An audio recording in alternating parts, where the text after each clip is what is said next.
Have you ever felt irresistibly pulled toward something? Even though you knew it was hurting you? You told yourself to stop. You promised this time would be different. But somehow, you found yourself right back in the same place. Maybe it was a relationship, a habit, a substance, a cycle you couldn't break. Carl Jung would ask you this. What part of yourself are you refusing to see? Because the real battle isn't with the addiction. It's with the unconscious self, with what Jung called the shadow. This hidden side of our psyche doesn't just influence us. It controls us, especially when we pretend it doesn't exist. And for many, addiction isn't the problem. It's the symptom. Carl Jung believed that every psyche contains a shadow, a hidden reservoir of thoughts, desires, and instincts that our ego refuses to acknowledge. These are the parts of ourselves we're ashamed of, the impulses we deny, the feelings we were told were wrong. So we push them down, we suppress them, and we pretend they're not part of us. But the unconscious doesn't forget. The shadow doesn't disappear just because you ignore it. It waits, and when it can't be expressed consciously, it expresses itself in disguise. That's when it starts to show up in your life as compulsions, sabotage, addiction. Jung put it bluntly. Until you make the unconscious conscious, it will direct your life, and you will call it fate. To understand addiction, you have to stop looking at the behavior. Look at the emotional wound underneath. Addiction isn't just about alcohol or sex or gambling or social media. It's about escape. Escape from shame. Escape from fear. Escape from the painful truths buried deep in the psyche. And more often than not, those truths live in the shadow. You weren't born addicted. You were taught somewhere along the way that parts of you were unacceptable. So you split. You became fragmented. And addiction became the glue, a way to soothe the pain of being divided from your whole self. What if addiction isn't the enemy? What if it's a signal?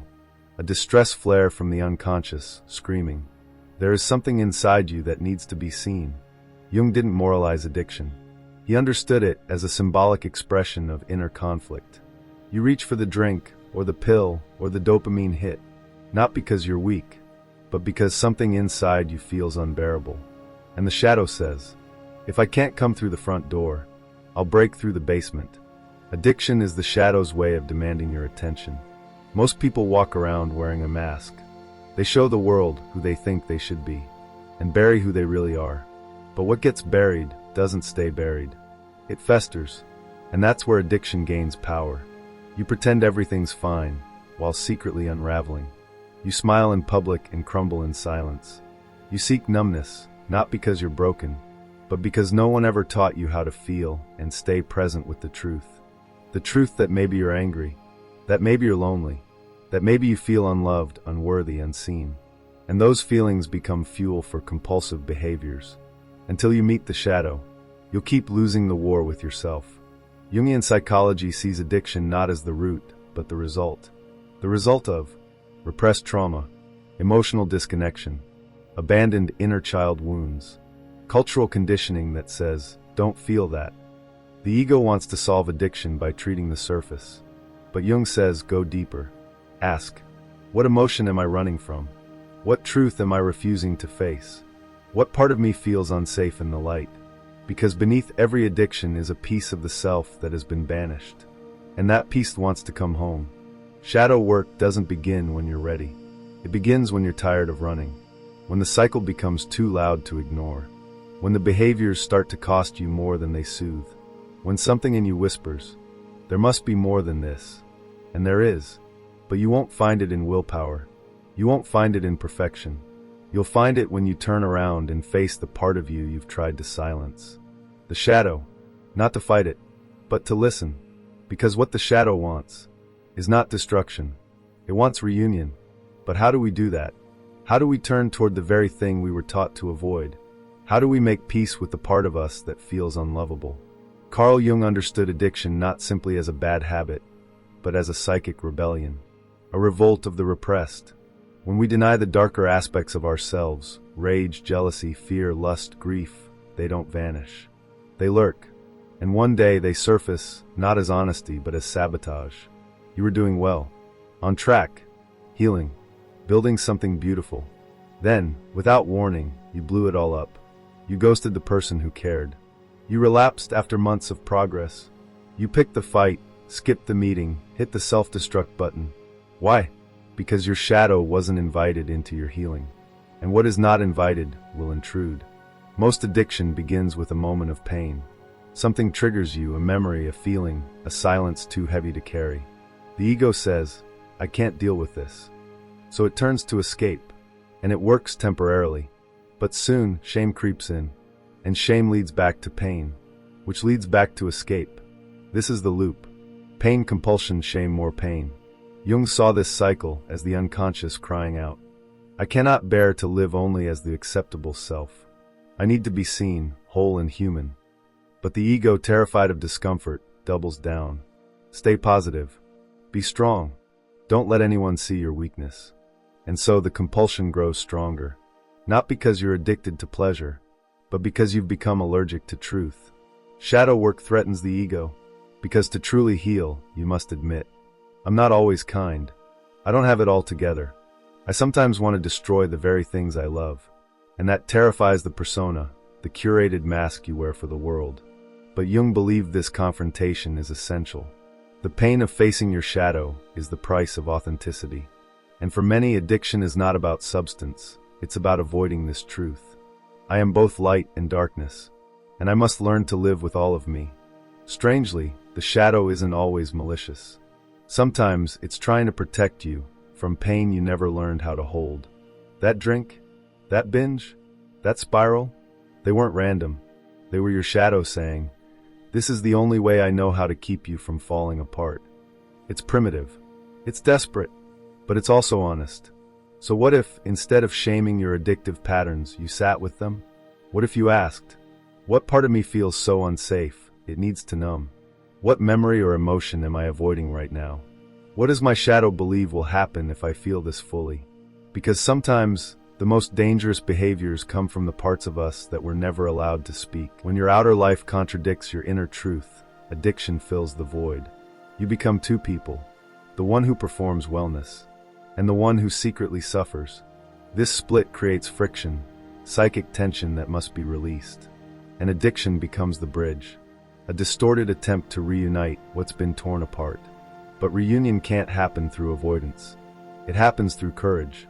Jung never promised shadow work would be easy. In fact, he said, people will do anything, no matter how absurd, to avoid facing their own souls. But he also believed that turning toward your shadow was the most heroic act a person could undertake. Because when you face what you've been running from, you reclaim your power, you understand your pain, you stop being at war with yourself, and only then does healing become possible. Not because you've fixed the addiction, but because you've befriended the part of you that needed it. Next time you find yourself back in the pattern, about to sabotage your progress, hurt someone you love, or spiral into escape, pause. Don't shame yourself. Don't run. Ask, what am I trying to feel right now? What does my shadow need me to acknowledge? Can I stay present, just for this moment? Because sometimes the addiction is just a messenger, delivering an urgent note from the unconscious. You're not broken. You're just divided. Come home. But how do you do that? How do you move from sabotage to integration? From compulsive patterns to conscious healing? What happens when you stop fighting yourself? What happens when addiction no longer drives the wheel? When the shadow no longer hides in the corners of your psyche, but walks beside you as an ally? This is where transformation becomes tangible. Life beyond addiction isn't some euphoric state of endless peace. It's not perfection. It's presence.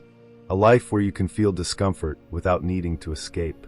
Where you can hold sadness without collapsing. Where the voice that once whispered, "You're not enough," no longer has the final say. You're no longer ruled by your pain. You're informed by it. And that shift, that's the beginning of authentic living. Carl Jung never promised that confronting your shadow would make it disappear. In fact, the shadow doesn't need to vanish. It needs to be included. When you live with an integrated shadow, you know your triggers and greet them with awareness. You recognize your old wounds and hold them with compassion. You hear the addictive voice and choose not to obey it. You don't become invincible. You become honest. And that honesty builds resilience. No more hiding. No more pretending. Just you, fully awake, fully human. Here's something Jung deeply understood. The same energy that fuels addiction can fuel creativity. When the shadow is denied, it destroys. But when it's integrated, it creates. That rage you once buried, it can become art. That grief you tried to numb, it can birth empathy. That fear you avoided, it can become a doorway to courage. The shadow holds your raw power. And once you stop fighting it, you can finally use it. Not to escape, not to numb, but to build, to express, to serve. Living in balance doesn't mean life gets easy. It means you stop expecting ease to be the goal. You stop chasing high after high. You become okay with the quiet, with the mess, with the not knowing. Balance is born when you hold space for both. The joy and the sadness, the progress and the setbacks, the light and the shadow. Because you're not here to be one or the other. You're here to be whole. In the end, the shadow isn't your enemy. It's your companion. It taught you where you hurt. It showed you what needed love.